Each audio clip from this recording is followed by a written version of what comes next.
Is there something that you regret today about your presidency? Or is there something that you did then that you probably would have done differently? Me? What? I did everything that I should do the way I should do that. But what about Odi? The invasion of a village in Odi where the whole village was wiped out.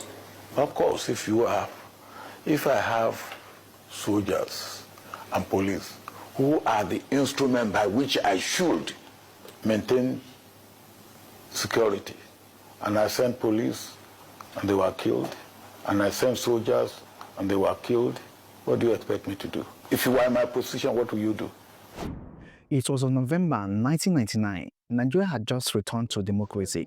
Olusegun Obasanjo was only 6 months into his presidency. The country was fragile, hopeful, and wounded by decades of military rule. But in the oil-rich Niger Delta, another war blew. In the Greek around Bayelsa, armed militants attacked and killed 12 Nigerian police officers. The nation was shocked. The government was furious, and the blame fell on one place: Odi.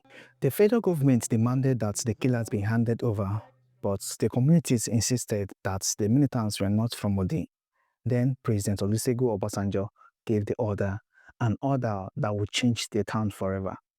The Nigerian military mobilized with tanks, machine guns, armored vehicles, and hundreds of soldiers.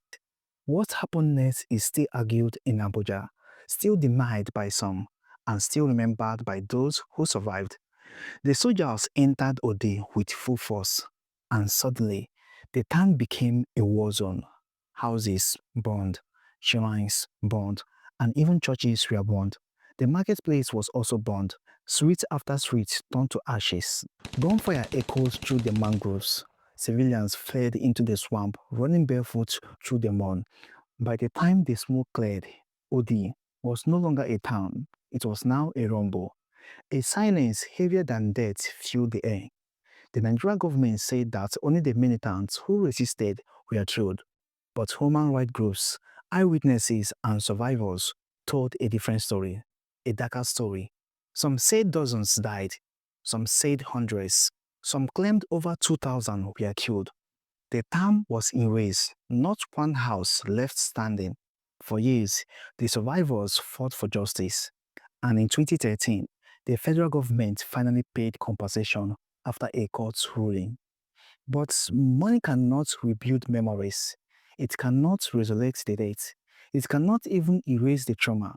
For the people of Odi, the wounds remain open. The Odi massacre was not just a military